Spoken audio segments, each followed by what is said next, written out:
l'Antarctique a gardé un secret que nous n'aurions jamais soupçonné.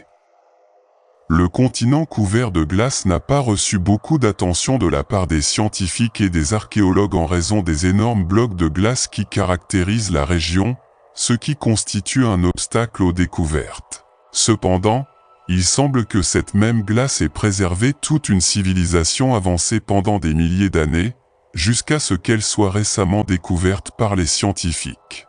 La possibilité que des civilisations avancées vivent dans notre monde a toujours été débattue, mais la preuve de structures inimaginables trouvées par les scientifiques et les archéologues réside dans des constructions telles que des pyramides et d'immenses temples suffisamment grands pour avoir été construits par des géants. Ces monuments ont toujours été fascinants en raison de leur construction et du fait qu'un tel bâtiment a été construit sans machines électriques pour aider les ouvriers du bâtiment d'aujourd'hui dans leurs activités. Juste pour que vous sachiez à quel point ces bâtiments sont grandioses, des milliers d'années après leur construction, notre monde moderne a dû nommer non pas une, mais deux de ces pyramides comme faisant partie des 7 merveilles du monde. Bien que la plupart des pyramides soient connues d'Égypte et du Mexique, il en existe d'autres dans le monde, y compris celles récemment découvertes en Antarctique. Il semble étrange qu'un continent gelé comme l'Antarctique possède une pyramide. Cependant, avec ce qui a été découvert récemment, il existe un énorme fardeau que nous n'avons pas entièrement découvert sur toute l'histoire de la Terre. Numéro 1. Avant la dernière période glaciaire, l'Antarctique était une terre plate où vivaient les gens. Les explorateurs de l'Antarctique l'ont aperçu pour la première fois en 1820, mais une carte ancienne de 1513, dessinée par un cartographe turc appelé Piri-Reis, montre l'Antarctique sans glace. On pense que cette ancienne civilisation antarctique s'est cachée du monde. La carte a été trouvée par Gustav Dyson en 1929 dans la bibliothèque du palais de Topkapi à Istanbul. Piri-Reis, également connu sous le nom de Hacı Ahmed Muhyiddin, était un cartographe passionné qui a servi dans la marine turque en tant qu'amiral ottoman. La carte de Piri-Reis est précieuse car elle montre avec précision les côtes de l'Afrique du Nord, du Brésil et de l'Europe, y compris des îles comme les îles Canaries, les Açores et éventuellement le Japon. Le mystère réside dans la façon dont une carte de 1513 montre un continent découvert en 1820. Les théoriciens du complot, soutenus par certains scientifiques, affirment que l'Antarctique abritait une civilisation ancienne et la légendaire cité perdue de l'Atlantide en raison de la théorie du déplacement de l'atmosphère. La croûte terrestre, ce qui suggère que l'Antarctique était autrefois libre de glace. La théorie suggère que de vastes zones de l'Antarctique étaient libres de glace il y a 12 000 ans et auraient pu être habitées par des humains. Cela expliquerait l'existence d'une société ancienne, peut-être la cité mythique de l'Atlantide, mentionnée par Platon en 360 avant J.C. La carte de Piri-Reis conforte cette théorie et la NASA a également confirmé la présence de traces d'une ancienne civilisation sous la glace de l'Antarctique. Les empreintes ont été prises par télédétection pour la mission Icebridge de la NASA en Antarctique. On a parlé de la découverte d'une pyramide en Antarctique sur des images de la NASA et de Google Earth, suggérant que l'humanité y a vécu et construit des structures à un moment donné. Certains scientifiques pensent que le gouvernement américain était déjà au courant de cette découverte et l'a cachée au public.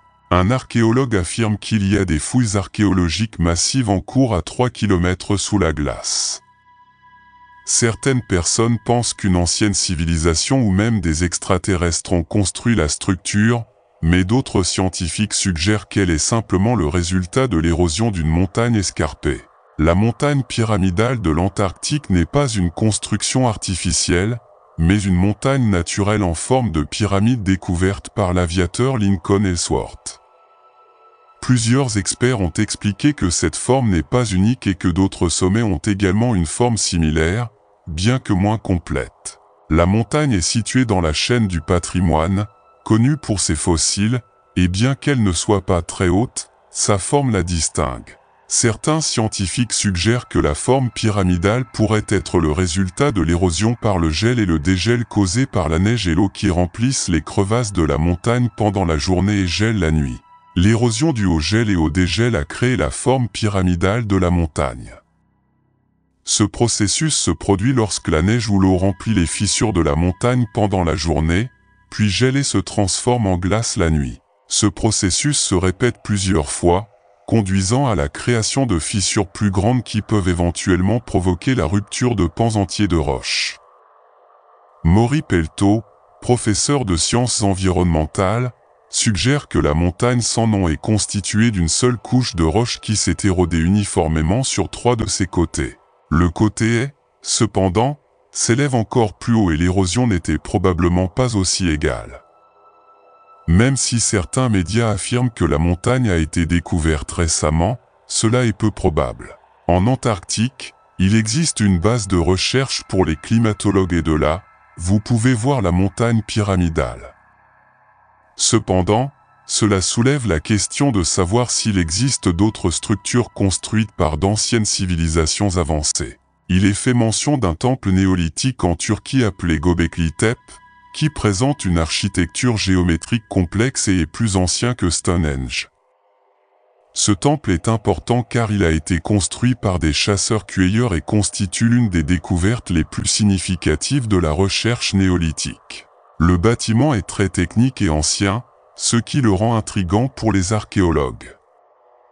Des chercheurs de l'université de Tel Aviv et de l'autorité israélienne des Antiquités étudient la structure, notamment le professeur Avi Goffey. Göbekli Tepe a été construit par les communautés néolithiques il y a plus de 11 000 ans et possède de grandes structures rondes et des piliers monumentaux en pierre atteignant plus de 5 mètres de haut. Bien qu'il n'y ait aucune preuve d'agriculture ou de domestication animale à l'époque, on pense que des chasseurs-cueilleurs ont construit le site. L'ancien temple de Göbekli Tepe a fait l'objet de débats archéologiques depuis sa fondation en 1994. Au début du néolithique, la planification architecturale de cette période et ses implications culturelles ont été peu étudiées. Les chercheurs Ackley et Goffey affirment que 3 structures ont été conçues comme un seul projet et selon une géométrie cohérente. Cet arrangement complexe reflète les changements survenus dans le monde spirituel et dans la structure sociale. Ils ont utilisé un outil analytique et un algorithme pour identifier un motif géométrique sous-jacent qui régit la conception. Les recherches montrent que les premières planifications architecturales ont eu lieu au Levant et dans le monde, et que la complexité de la disposition des enceintes de Göbekli Tepe reflète les changements survenus dans le monde spirituel et social. On pense que les compétences et pratiques de planification, telles que l'utilisation de la géométrie dans la formulation des plans d'étage, sont apparues bien plus tard que la période de construction de Göbekli Tepe. Les résultats suggèrent que les transformations architecturales majeures au cours de cette période étaient des processus descendants menés par des spécialistes, et que les méthodes de planification architecturale les plus importantes et les plus fondamentales ont été conçues au Levant à la fin de la période épipaléolithique et au début du néolithique. De plus, la recherche n'exclut pas la possibilité qu'une civilisation avancée ait vécu sur Terre à un moment donné de l'histoire de la Terre. Dans une autre étude, des chercheurs ont découvert un réseau de villes perdues en Amazonie grâce à la technologie laser. Des structures d'habitat urbain complexes et élaborées de la culture khazarabe ont été découvertes dans la région de Llano de Mojo en Amazonie bolivienne. La découverte comprend des terrasses de 5 mètres de haut s'étendant sur 22 hectares et des pyramides coniques de 21 mètres de haut. Un vaste réseau de réservoirs, de points de contrôle et de routes a également été découvert, ce qui remet en question la vision de l'Amazonie en tant que paysage historiquement vierge. L'urbanisme primitif a été créé et géré par les populations autochtones pendant des milliers d'années, et s'est construit aux côtés de la nature, en employant des stratégies durables efficaces qui promouvaient le conservationnisme et préservaient la riche biodiversité du paysage environnant. Les scientifiques ont découvert de longues chaussées reliant les réservoirs et les lacs de l'Amazonie bolivienne, ce qui indique que les populations autochtones ont créé des paysages agricoles et aquacoles productifs dans la région pendant des milliers d'années. Les découvertes montrent que l'ampleur des travaux et de la planification de la construction de ces colonies est sans précédent dans la région amazonienne et n'est comparable qu'à celle des États archaïques des Andes centrales.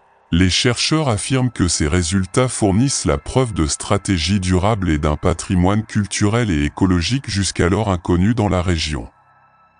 La configuration architecturale de la culture khazarabe indique que les habitants de cette région ont créé un nouveau paysage social et public. Les scientifiques pensent que ces découvertes peuvent contribuer de manière significative aux perspectives de conservation de l'Amazonie.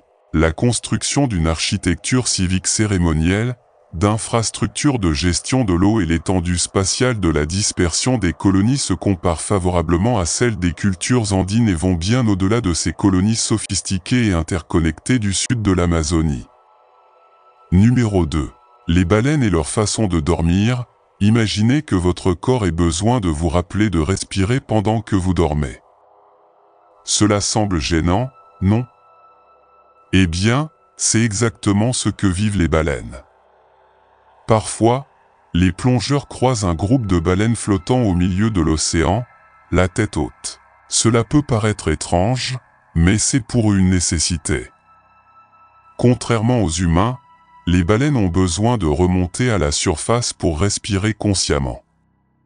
Cela signifie qu'ils ne peuvent pas se permettre de rester complètement inconscients pendant leur sommeil. Pour y parvenir, ils utilisent un type spécial de sommeil connu sous le nom de sommeil hémisphérique à ondes lentes. Cela permet à un hémisphère de votre cerveau de se reposer tandis que l'autre reste actif. Fondamentalement, un côté de votre cerveau reste éveillé pour gérer la respiration et rester attentif aux dangers potentiels, tandis que l'autre côté se repose. En plus d'avoir une partie de leur cerveau active, cette position étrange leur permet de flotter rapidement à la surface, facilitant ainsi la prise d'air pendant leur sommeil. Les baleines dorment à intervalles d'environ 20 minutes avant de devoir remonter à la surface pour respirer. Ce processus peut se poursuivre pendant plusieurs heures à la fois. Numéro 3.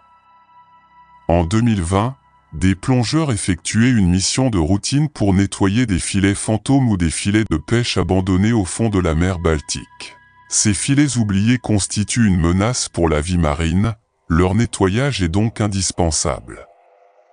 Cependant, les plongeurs ont trouvé quelque chose de bien plus intéressant, un artefact rouillé recouvert d'algues qui ressemblait à une vieille machine à écrire. Ce qu'ils ont trouvé était une rare machine Enigma, un appareil utilisé par les forces allemandes pendant la Seconde Guerre mondiale pour crypter les communications militaires. La machine Enigma a été inventée par Horst Korva après la Première Guerre mondiale et rapidement adoptée par l'armée allemande. Il comportait des roues de rotor qui brouillent les lettres pour créer des messages codés. Pour déchiffrer ces messages, le récepteur avait besoin d'une autre machine Enigma configurée avec les mêmes positions de rotor.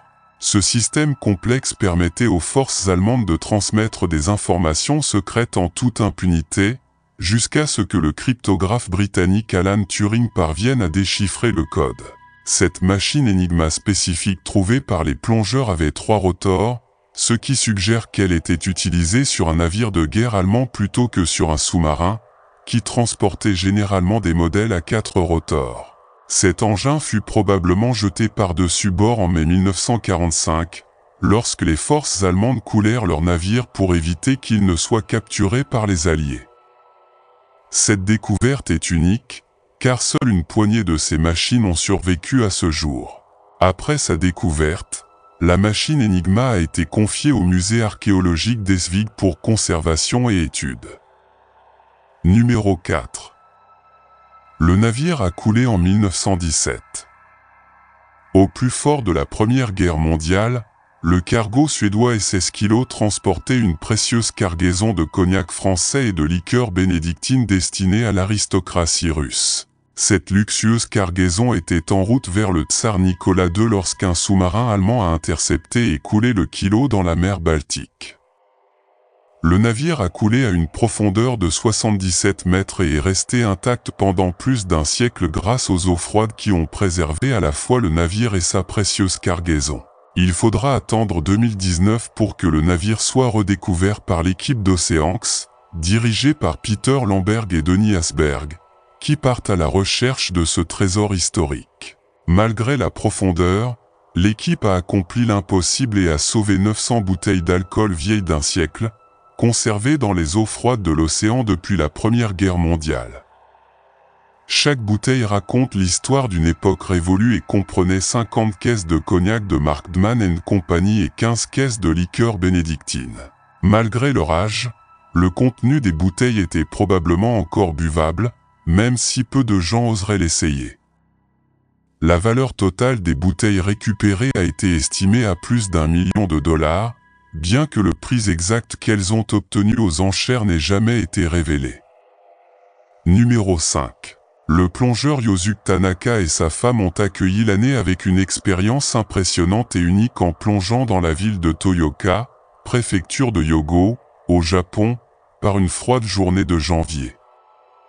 Des vendeurs locaux de matériel de pêche les ont alertés de la présence d'une énorme créature tapie dans les eaux. Ils décidèrent de plonger dans l'espoir de le retrouver et eurent la surprise de trouver un calamar géant, un colosse de 8 mètres de long qui s'approche rarement des humains. Un calmar de 8 mètres de long est incroyable, mais ce n'est même pas le plus gros de son espèce. Ces céphalopodes peuvent atteindre 13 mètres de long, voire plus. Généralement, ces créatures habitent les profondeurs de l'océan, à une profondeur comprise entre 300 et 600 mètres, là où la lumière du soleil pénètre à peine, ce qui les rend insaisissables. Tanaka et sa femme ont eu une chance incroyable de rencontrer l'un de ces animaux majestueux vivant et nageant dans des eaux moins profondes. Cependant, le calmar était probablement en fin de vie lorsqu'il a fait surface. Même s'il était déjà en mauvaise santé, leur rencontre fut inoubliable pour les chercheurs et le couple. Numéro 6. Le crâne avec une plaque de métal est l'une des découvertes les plus fascinantes et mystérieuses de l'archéologie moderne. Trouvé sur un site précolombien de la vallée de l'Ambeyek, au Pérou, ce crâne appartient à la culture Sican, qui a prospéré entre 750 et 1375 après J.C. Ce qui rend cette découverte extraordinaire est l'implantation d'une plaque métallique dans le crâne, apparemment réalisée comme une forme précoce de chirurgie crânienne. La plaque, faite d'un alliage d'or et de cuivre, a été placée pour couvrir un traumatisme crânien, probablement causé par un coup contondant. Cette procédure démontre un niveau avancé de connaissances médicales et de compétences chirurgicales pour l'époque. Des études sur l'ostéo-intégration, où l'os fusionne avec le métal, suggèrent que l'individu a survécu à l'opération, ce qui témoigne d'une compréhension remarquable de la médecine. La culture Sican est connue pour ses compétences en métallurgie, notamment dans la création d'objets cérémoniels et ornementaux. Cependant, l'application de ces compétences en médecine ouvre de nouvelles perspectives sur le développement technologique et scientifique des anciennes civilisations d'Amérique du Sud. Le crâne implanté soulève des questions sur le but de l'opération. Il aurait pu s'agir d'une intervention médicale visant à sauver la vie d'un individu, d'une pratique rituelle visant à traiter des maladies spirituelles, ou d'une combinaison des deux. La précision de la découpe et du placement de la plaque suggère une technique avancée et une compréhension approfondie de l'anatomie humaine. De plus, cette découverte contribue au débat sur l'échange de connaissances entre les cultures anciennes. Certains émettent l'hypothèse qu'il pourrait y avoir eu des contacts avec d'autres civilisations avancées, permettant ainsi l'échange de techniques médicales et technologiques. En résumé, le crâne implanté en métal de la culture Sican est un témoignage frappant de l'ingéniosité et de l'habileté des civilisations précolombiennes, révélant des aspects inconnus de leurs connaissances médicales et de leur capacité à réaliser des interventions chirurgicales complexes. Numéro 7. Au Yukon, la Flèche de Cuivre, la région la plus au nord-ouest du Canada, connue pour son climat glacial, a révélé d'anciens trésors. En janvier 2018, les archéologues ont découvert une flèche à pointe de cuivre toujours parfaitement attachée à sa tige, dans un état presque intact bien qu'elle soit vieille de plus de 1000 ans. Cette découverte est l'un des plus anciens artefacts en cuivre découverts dans le nord du Canada. Les historiens suggèrent que la flèche était utilisée par un chasseur cherchant du caribou pour se nourrir. À l'époque, La flèche représentait une nouvelle technologie, car les chasseurs de la région utilisaient l'atlatl, un outil de lancer, à la place des arcs et des flèches qui n'étaient pas encore connus dans cette partie du monde. Numéro 8. La boxe, sport avec des milliers d'années d'histoire, a toujours captivé les athlètes et les spectateurs. Bien que ses premières références remontent à 3000 ans à l'Égypte ancienne, une découverte récente en Northumbrie, en Angleterre, démontre sa popularité auprès des anciens Romains. 2 gants de boxe en cuir vieux d'environ 1000 ans ont été découverts dans le fort romain de Vindolanda. Même si les Romains pratiquaient déjà la boxe, ce sont les seuls gants de cette époque qui ont survécu. On pense que les différentes unités de l'armée romaine organisaient des matchs de boxe pour concourir pour la suprématie et le divertissement, leurs compagnons pariant sur ces affrontements.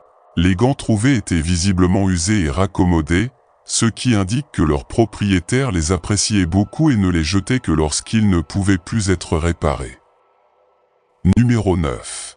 Bien que Saqqara soit la nécropole égyptienne la plus connue pour ses nombreuses découvertes, en février 2018, les archéologues ont révélé une impressionnante nécropole à Minya, située à plus de 240 km au sud du Caire. Même si des cimetières avaient déjà été découverts dans la région, cette nécropole de la fin de la période pharaonique était passée inaperçue. Sa taille est considérablement plus grande par rapport aux autres découvertes. Parmi les tombes trouvées, se distinguent celles de personnages importants tels que les grands prêtres de Thau et leurs familles. Un éminent prêtre, Jetirir-10, considéré comme l'un des 5 principaux prêtres de la divinité, est enterré aux côtés d'au moins 40 membres de sa famille. De nombreuses statuettes, céramiques fines et autres objets funéraires ont également été découverts. Jusqu'à présent, les archéologues ont pleinement exploré 3 sépultures et espèrent en découvrir bien d'autres à l'avenir. Avec des études plus approfondies, la nécropole de Minya pourrait devenir aussi reconnue que Saqqara. Numéro 10. Anneau médiéval en Israël, début 2018, alors qu'il entretenait des plantes dans les jardins communautaires de Galilée, un jardinier de Bécher a trouvé un petit anneau enfoui dans la végétation. En le nettoyant, il fut choqué de découvrir une figure humaine gravée sur sa surface. Curieux de sa découverte, il a posté une photo sur Facebook en quête d'informations. Sa publication a attiré l'attention des historiens et archéologues locaux, qui ont rapidement identifié l'anneau comme un artefact médiéval représentant Saint Nicolas, reconnaissable à son auréole et à sa crosse d'évêque. Bien que l'âge exact de la bague ne puisse être déterminé, on pense qu'elle a été créée entre le XIIe et le XVe siècle. Saint Nicolas, connu aujourd'hui sous le nom de Père Noël ou Père Noël, était le saint patron des voyageurs, marins, marchands et pèlerins au Moyen Âge. Il est probable que la bague ait appartenu à un pèlerin en voyage ou à un marchand de l'époque. Numéro 11. Des ruines médiévales découvertes en Finlande, en 2018, les élèves d'une école de Turku ont eu une grande surprise lorsque des travaux de rénovation de leur gymnase ont révélé des ruines médiévales oubliées depuis des siècles. Une grande partie des ruines médiévales de Turku ont été détruites en 1827, lorsqu'un incendie dévastateur a dévasté la ville et consumé plus des 3/4 de ses bâtiments. L'école a été construite après cet incendie, mais on sait désormais qu'elle a été érigée directement sur les vestiges d'au moins 2 maisons médiévales et d'un tronçon d'une ancienne rue. Les archéologues pensent qu'en creusant plus profondément, y compris dans la cour de l'école, on pourrait découvrir davantage de fragments de cette rue et probablement plusieurs maisons supplémentaires. Cependant, l'école n'est pas très enthousiaste à l'idée et préférerait récupérer sa salle de sport. Les autorités locales tentent de trouver un moyen de préserver les ruines sans affecter les activités scolaires. Une solution possible serait d'achever les fouilles, de restaurer le sol du gymnase au-dessus des ruines et d'ouvrir un musée souterrain. Numéro 12. Les restes d'humains anciens sont de véritables trésors pour les archéologues, car ils leur permettent de reconstituer le mode de vie de nos ancêtres. L'une des découvertes les plus fascinantes a eu lieu en Alaska en 2013, lorsque les restes de 2 nourrissons ont été retrouvés près de la rivière Tanana. Ces os appartiennent à un nouveau-né et à un embryon de 30 semaines et remontent à environ 11 500 ans. Ce qui est intéressant, c'est que les 2 enfants avaient le même père, mais des mères différentes. Pour en savoir plus à leur sujet, des scientifiques de l'Université de l'Utah ont analysé l'ADN mitochondrial, révélant que les mères appartenaient à des groupes génétiques amérindiens distincts, ce qui s'est avéré être une découverte importante. Lorsque les archéologues ont mis au jour les restes, ils ont remarqué qu'ils étaient tous 2 recouverts d'ocre, un pigment rouge souvent utilisé dans les anciens rituels funéraires.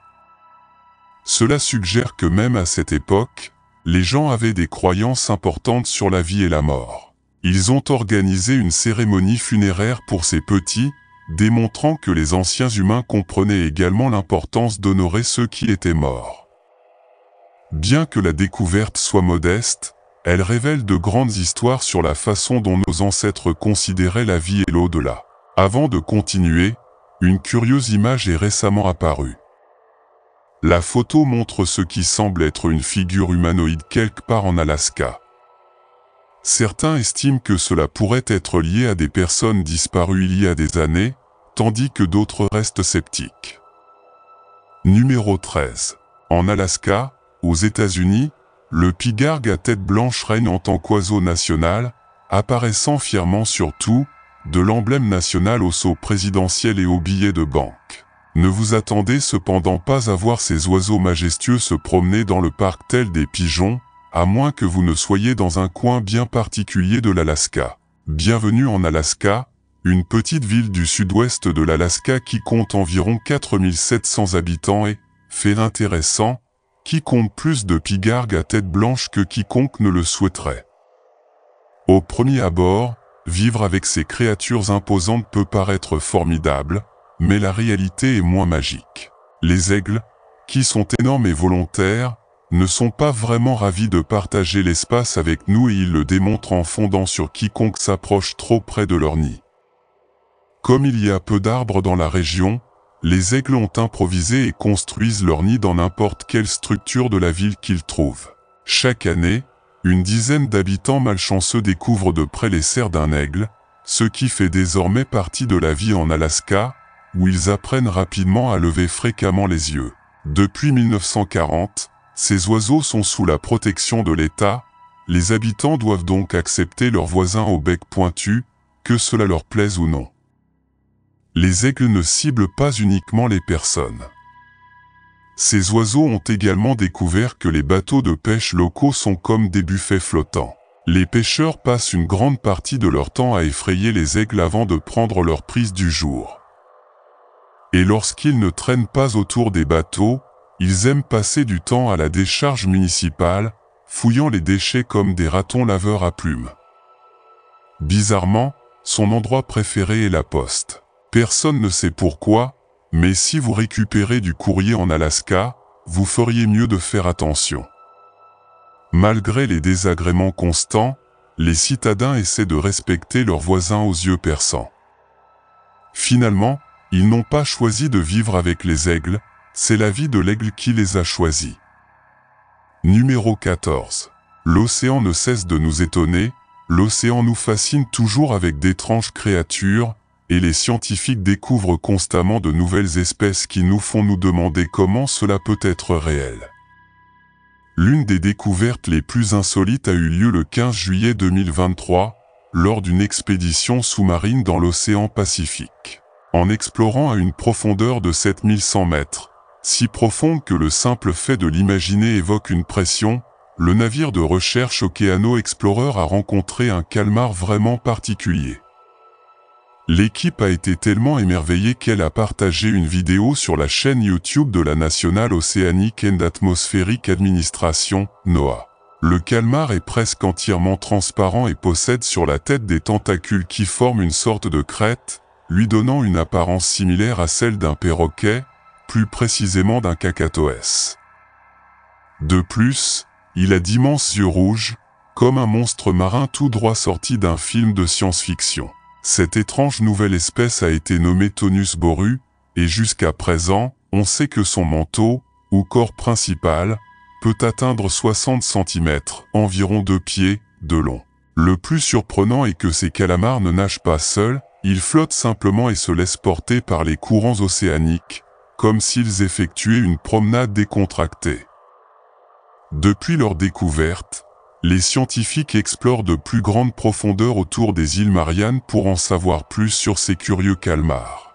Pour l'instant, il reste un mystère, mais une chose est sûre, Mère Nature sait exactement comment nous intriguer. Numéro 15. C'est l'hôtel le plus isolé. Si vous cherchez à vraiment vous évader, le Chaland Chalet est votre destination idéale. C'est l'hôtel le plus isolé au monde, situé sur le glacier Rude dans le parc national de Denali, à 1767 mètres, 5800 pieds, d'altitude. Cette retraite confortable n'est accessible que par hélicoptère, alors oubliez d'arriver en Uber. L'histoire de l'hôtel commence dans les années 1960, lorsque Don Schuden, un pilote intrépide qui gagnait sa vie en emmenant alpinistes et chasseurs dans les montagnes enneigées, décida de construire une maison familiale sur le glacier du Ruth avec son épouse Roberta en 1966. Des décennies plus tard, ses enfants décident de transformer la cabane familiale en un hôtel de luxe. Une construction loin d'être facile qui a duré 3 ans, de 2015 à 2018, en raison de la difficulté d'acheminer les matériaux jusqu'au glacier. Aujourd'hui, séjourner au Chaland Chalet est une expérience de luxe et d'exclusivité sans précédent. Un séjour de 3 jours coûte environ 35 000 $ et comprend le voyage en hélicoptère, un chef personnel et des activités telles que des promenades en traîneau. Cependant, la véritable star est le paysage époustouflant, les clients bénéficient d'une vue privilégiée sur les aurores boréales, d'un ciel plein d'étoiles et d'un air si pur qu'il sera difficile de l'oublier. Si le luxe et la solitude vous attirent, le Chaland Chalet est l'évasion parfaite.